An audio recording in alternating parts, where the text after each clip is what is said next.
ዳጣ ቤተሰቦቿ ወደ መኝታ ክፍላቸው ገብተው ከተኙ በኋላ ታዲያ ውሃ ተቀምጣ ነበረ። ታዲያ አንቺስ ደግሞ ምን እየጠበቅሽ ነው? ለምን አትተኝም? በማለት ውሃን ወደ መኝታ ክፍሏ እንድትገባ ካደረገች በኋላ አሰቃቂውን የጎዳና ህይወት ስለምታውቀው ታዲያ እህቷ የገባችበትን ችግር እኔ ተከትዬ ከምገባበት ችግር ምናልባትም ደግሞ ወጥታ ስለማታውቅ አንዳች ችግር ደርስባት ስለሚችል ሴት ልጅ ስለሆነች ፈጥኜ ልደርስላት እፈልጋለሁ በማለት ሁላቸውም ከተኙ በኋላ በሩ ከተዘጋጋ በኋላ እሷ ግን ቀስ ብላ እህቷን ለማንገዝ ወደ ጎዳና ወጥታለች።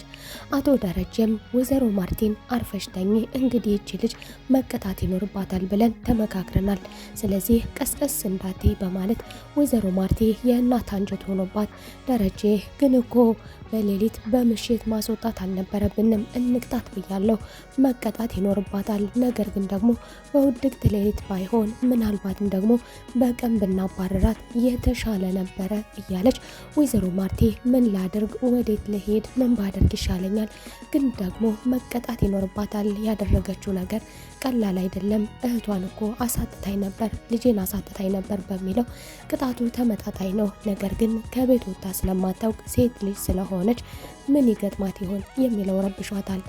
ሰላም ጤና ይስጥልኝ ውድና የተከበራችሁ የቻናል ቤተሰቦች እንደምን አላችሁ? ሁላችሁም በያላችሁበት የዓለም ዳርቻ ሰላማችሁ ብዝት ይበልልኝ። ለቤቴ አዲስ ከሆናችሁ የደወል ምልክቷን በመጫን ቤተሰብ ይሁኑ። ቪዲዮውን ላይክ በማድረግ እንዲሁም ደግሞ ከየት ሀገር ሆናችሁ እንደምትከታተሉኝ ኮሜንት ላይ አሳውቁኝ ያልኩኝ ቀጣይ ክፍል ዳጣ ይዤላችሁ መጥቻለሁ። አቶ ደረጀ አልገባኝም፣ ምን እየተፈጠረ ነው? በር ላይ ድምጽ ሰምቻለሁ፣ የበር ድምጽ ሰምቻለሁ ያሉ ቢሆንም ነገር ግን ወይዘሮ ማርቴ ምንም አይነት ድምጽ የለም፣ ዝም ብለህ ተኛ በማለት ከተነጋገሩ በኋላ ሁላቸውም ተኝተዋል። ታዲያ ዳጣም ደግሞ እህቴ ናት፣ እሷ ባታውቅም እኔ ግን እህቴ ናት፣ ስለዚህ አንዳች ነገር ያጋጥማት ይሆናል፣ እሷን የበላው ጅብ እሷን የበላው ወሬ አብሮ ይብላኝ፣ እንዲሁም ደግሞ እንደ ጥንካሬ ከተባለ ደግሞ እኔ ከሷ የተሻልኩና ጠንካራ ስለሆንኩኝ የጎዳናን ህይወት ስለማውቀው ስለዚህ ላድናት እችላለሁ በማለት ነበር የወጣችው። ታዲያ አበጌልም ደግሞ ከቤት ወጥታ የማታውቀው ሌላም ጓደኛ መጠጊያ ለክፉ ቀን እንኳን የሚሆን አንዳችን መጠጊያ የሌላት ሆና ለጓደኛም ደግሞ ለአርጁ በስልክ ብደውልለትም አርጁ አሁንም ተአምራት እንደሚሰራው በወሬ አሁንም ደግሞ አሁኑን እመጣለሁ እደርስልሻለሁ የኔ ምንትሴ እያለ እሷም ደግሞ መቼ 5 ደቂቃ 10 ደቂቃ እያለች ደቂቃዎቹን ስትጠባበቅ እሱ ግን ድሬዳዋ ነኝ ያለሁ ብላ ቁጭ አለ።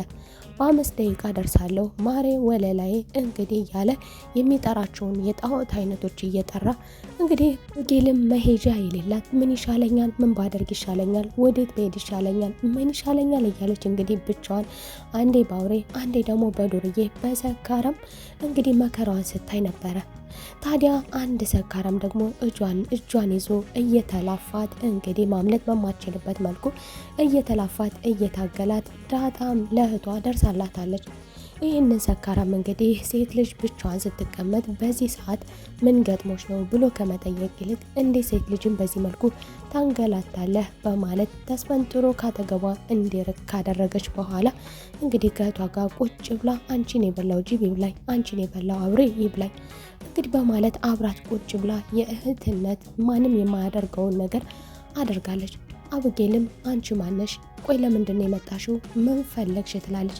አሁንም እንኳን በዚህ ሁኔታ ላይ ሆና ለዳጣ ያላት ጥላቻ ብቻ ሳይሆን ያላትንም ጥላቻ መቼም ቢሆን እንደማይቀየር በዚህም ሁኔታ ውስጥ ሆና መቼም ቢሆን ልወድሽ አልችልም፣ ነገር ግን አንቺ ለምንድን ነው ምንሽ ስለሆንኩ ነው እናትና አባቴ እንኳን ጨክነው አባረሩኝ አንቺ ከዚህ ድረስ መጥተሽ ከኔ ጋር የተቀመጥሽው ትላለች አብጌል በዚህ ሁኔታ ውስጥ እንኳን ሆና። ታዲያ አቶ ደረጀ ደግሞ ጥርጣሬ ያደረበት አቶ ደረጀ ደግሞ እንግዲህ ልጄ ምን ትሆን ይሆን፣ ሰካራም ያስቸግራት ይሆን የሚለው ደግሞ ሌላ እንደ አባት እንግዲህ በሌላኛዋ ልጁ የተፈጠረበት ነገር አሁንም በዚህኛዋ እንዲፈጠር ስላልፈለገ ቅጣቱን ከቀጣ በኋላ ግን በቅርብ ርቀት ሆኖ በመኪና እየተከታተላትም ነበረ። ደረጀም ዛሬ ላይ የተመለከተው ነገር ምን ነበር? ከዚህ በፊት አውቄሽ በነበረ አይደለም ቀርቶ ለዳጣ ያለው ፍቅር ሊቀንስና እንግዲህ የሚመጡበት ችግሮች በጣም ሰፊና ብዙ እንደሆኑ በሚገባ እናውቃለን። ዳጣን በመቀበሉ ምናልባትም ትዳሩን ሊያጣ ይችላል። እንዲሁ ቤቱም የተበጠበጠው ዳጣ ወደ ቤቱ ከመጣች ቀን ጀምሮ ነው። ቢሆንም ግን ዛሬ ላይ ደግሞ ብዙ መልካም ነገሮች እንዳሏት በእብደት ውስጥ ደግሞ ብዙ የምታደርጋቸው ቁም ነገሮች እንዳሏት ተመልክቷል። አሁን ላይ ደግሞ አብጌል ከውሻው ጋር ከአውሬው ጋር ከብርዱ ጋር ስትጋፈጥ እሷም ከፊት ለፊት በመቀመጥ አብራት የመጣውን ችግር አብራት ተቀብላ አይዞሽ እያለች መከታ ሆናት ካጠገቧ ቁጭ በማለቷ አቶ ደረጀ እንባውን እርግፍ የሚያስደርግ ነገር ነበር የተመለከተው። እሷ አትወዳትም፣ ነገር ግን ደግሞ እሷ የተለየች ናት። ታዲያ አሁን ምን ባደርግ ክስሻለሁ? ከዚህ በፊት አንቺን ያላወኩባቸው ቀናቶች ምን አይነት የተረገሙ ቀናቶች ናቸው በማለት ይበልጥ ደግሞ እንዲወዳትና ለልጁ ያለው ፍቅር እንዲጨምርለት የሚያደርግ ነገር ነበር ያደረገችው ዳጣ። አቶ ደረጀም ሲነጋ መኪናቸው ውስጥ ካደሩ በኋላ ሲነጋ ለወይዘሮ ማርቴ እንግዲህ በመደወል ዳጣስ ከአንቺ ጋር ናት ያለችው በማለት ወይዘሮ ማርቴ ደግሞ ምን አይነት ጥያቄ ነው የምትጠይቀኝ? አዎ ካጠገቤ ናት ብላለች። ወይዘሮ ማርቴ ዳጣ ትውጣ አትውጣ ምንም የምታውቀው ነገር የለም። ዳጣ እንግዲህ እንደምታውቀው ማንም እንዳልተመለከታት ማንም እንዳላያት እህቷን ካዳነች በኋላ በተለይም ደግሞ ከዛ ከብርዱ ከውሾቹ ከሰካራሙ ካዳነቻትን በኋላ የተሻለ ቦታ ከነ ምሳሌ ጋር ካስጠጋቻት በኋላ እሷ በጠዋት ተነስታ ወደ ቤት መመለስ ስላለባት ማንም እንዳይረዳት ማንም እንዳይከተላት የሚለውን ትዕዛዝ ለማክበር ወደ ቤቷም ተመልሳ ነበረ። ታዲያ አቶ ደረጀም ደግሞ ስጪኝ በማለት ዳጣን ሲያናግራት ወይዘሮ ማርቴ ከፊቷ ጋር አንዳች ነገር ይነበብባል ነበረ። ዳጣ ከቤት ወጥታ እንደነበረ አብጌልን እንደረዳቻትና አሁን ላይ የት እንዳደረገቻት እንድትናገር አድርጓት እሷም ከነ ምሳሌ ጋር አድርጊያታለሁ መከታተልህን ግን አላወቅኩም ስትልም ወይዘሮ ማርቴ ደግሞ እንግዲህ ከፊቷ ላይ የነበራት አክት ማናት? ምንድናት? ለምን አገዘቻት? ይቺ ልጅ ማናት? ምንድነው ከዚች ልጅ ጀርባ ያለው ሚስጥር የሚል አይነት ጥያቄ ይታይባታል ፊቷ ላይ። ታዲያ ወይዘሮ ማርቴ ደግሞ ለአቶ ደረጀ ይህ ሁሉ ችግር እኮ የመጣው በዳጣ ምክንያት ነው። ምናልባት ደግሞ ዳጣን ብንሸኛት ዳጣን እናባራ ከቤቴ ማለቴ ሳይሆን ነገር ግን በዚሁ አካባቢ በቅርብ ርቀት የሚገኝ ቦታ ውስጥ እናከራያትና እንከራይላትና ቤት ከዛ ጋር ትቀመጥ። ምክንያቱም አብጌልም ወደዚህ ደረጃ የደረሰችው ከሷ ጋር እየተፎካከረች በሷ ምክንያት ነው። እንዲሁ ደግሞ አባቷን ሲሳይንስ ለምን አታናግረውም? አንተ እሱን የማናገር ድፍረቱ ከሌለ ከከበደ እኔ ላናግረው፣ እኔን ስጠኝ በቃ ላናግረው በማለት ዳጣን ከቤት ለማስወጣትም እያሰበች ነበረ ወይዘሮ ማርቴ። ነገር ግን አቶ ደረጀ በፍጹም ዳጣ ከዛ ቤት እንደማትወጣ ምንም ቢፈጠር ከዚህ በኋላ ወዴትም እንደማትሄድ ዳጣ የቤተሰቡ አንድ አካል መሆኑንም ተናግሮ ለወይዘሮ ማርቴ እንድታስብ እንድትጨነቅ ምንድናት ይችልሽ ይህንን ያህል እንድትልም አድርጓታል። በእርግጥ ወይዘሮ ማርቴ ዳጣ ክፉ ልጅ እንዳልሆነች እንዲሁ ደግሞ ከናታንም ጋር በእርግጥ ያልኳትን ነገር ከናታን ጋር ራቅ ያልናትንም ነገር ተግባራዊ እያደረገችው እንደሆነ ከናታን ጋር ምንም አይነት ግንኙነት እንደሌላት አውቃለሁ። ቢሆንም ግን ደግሞ ምናልባት የተሻለ ከሆነ እንከራይላት የሚለውን አንስቻለሁ እንጂ ዳጣ ክፉ ናት እያልኩ ነው ማለቴ አይደለም ስትልም ወይዘሮ ማርቴ ስለ ዳጣም ንጽህና እየተናገረች ነበረ። ታዲያ አቶ ደረጀም ደግሞ ስለ ናታንም አታንሽብኝ፣ ናታንም ቢሆን አልፈልግሽም ካላት ከዚህ በኋላ ናታን ከሚባል ልጅ ካጠገቡ መድረስ የለባትም ምናምን በማለት እንግዲህ አቶ ደረጀ ከናታን ጋር ናታን የኔ ብቻ ነው በማለት እያደረገች ያለችው መስመር ያለፈ የሰውን ልጅ ሕይወት እስከ ማጥፋት የደረሰው ፉክክሯ የደረሰው ችግሯ እንግዲህ ዛሬ ላይ ናታንንም በአቶ ደረጀ ዘንድ በእሳቸው ትዕዛዝ መሰረት ናታን ከሚባል ልጅ እንድትርቅ እንድትገደድም አድርጓታል። አቶ ደረጀም ዳጣን ጠርቶ ያደረግሽው ነገር ለመሆኑ ምንድን ነው? እንዴትስ እንደዚህ ደረጃ ልታስብ ይቻልሽ? በማለት ዳጣ ባደረገችው ነገር ዙሪያም አቶ ደረጀ እያንዳንዱ ነገር መኪናቸው ውስጥ ተቀምጦ ሲከታተላቸውም እንደነበረ ከዳጣ ጋር ቁጭ ብለው ተነጋግረዋል።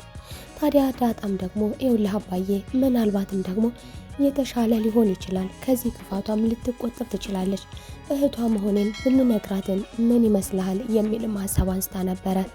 ታዲያ አቶ ደረጀ ደግሞ በፍጹም ይህንን ነገር እንዳታስቢው፣ ይህንን ነገር ካደረግሽው አበጌል ምን አይነት ልጅ እንደሆነች በጥቂቱ ባልልም በሚገባ ታውቂያታለሽ፣ በሚገባ ተመልክተሻታል። ስለዚህ ይህንን ነገር ለአበጌል ተናገርሽ ማለት ወዲያውኑ በመሄድ ለወይዘሮ ማርቴ እንደምትናገርና ትዳሩ ከዚህ ጋር እንደሚያበቃለት ተናግሮ፣ ስለዚህ ይሄ ነገር መሆን የለበትም እናትሽንሳ አስተዋውቅሻለሁ፣ ቢበዛ 1 ወር ነው፣ ከዛ የዘለለ አይደለም፣ ትንሽ ጊዜ ብቻ ታገሽኝ፣ እናትሽ ጋር በቅርቡ አገናኝሻለሁ በማለትም ቃል ገብቶላታል። ነገር ግን ዳጣ ደግሞ እባክህን ስትልም እንዲሁ ደግሞ መናገርም ይኖርብሃል፣ ምናልባትም ይህ ሁሉ ክፋት እኮ እኔ የማውቀውን እውነታ እሷም ብታውቅ እኮ ምናልባትም ሊቀንስ ይችላል በማለት ነበር የነገረችው።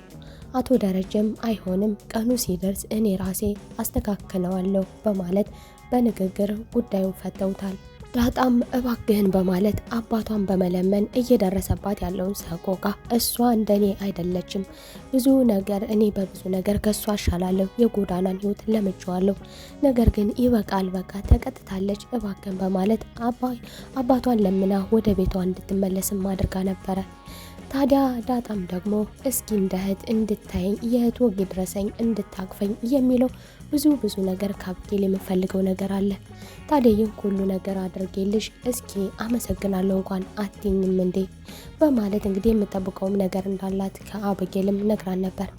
አበጌል ግን በፍጹም ወደ ሰው ወደ ነበረችበት ቦታ አሁንም ከዛው ላይ ቁጭ፣ በፍጹም መቼም ቢሆን ይቅርታ አላደርገልሽም፣ መቼም ቢሆን አንቺን ልወድሽ አልችልም በማለት ጥላቻዋን አሁንም በዚህ ክፉ ቦታ ላይ እንኳን ሆና ዳጣ ባታድና ኖሮ ምን ሊፈጠርባት እንደሚችል ብታውቅም፣ ነገር ግን ከጥላቻዋ በፍጹም እንዳላገገመች በግልጽ ተናግራለች።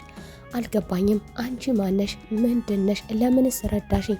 በሚል እንግዲህ እህት አይደለሽ ምን አይደለሽ ለምን በማለት እንግዲህ አፋጣት ነበረ።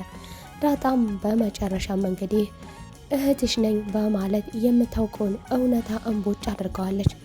እንግዲህ አበጌል ደግሞ አንቺ እህቴ እያለች ነበረ ያለቀው። እንግዲህ ይህን ነገር ደግሞ አመልጦኝ ነው ትል ይሆን? እንግዲህ ደግሞ አበጌል እህቴ ነሽ ብላኛለች፣ የአባቴ ልጅ ናት በማለት ከወይዘሮ ማርቴ ጋር ታበጣብጣቸው ይሆን? የሁላችንም በጉጉት የምንጠብቀው ነገር ነው። የዛሬው ክፍል ይህንን ይመስል ነበረ። በቀጣይ ክፍል ተመልሰን እስከምንገናኝ መልካም ቆይታ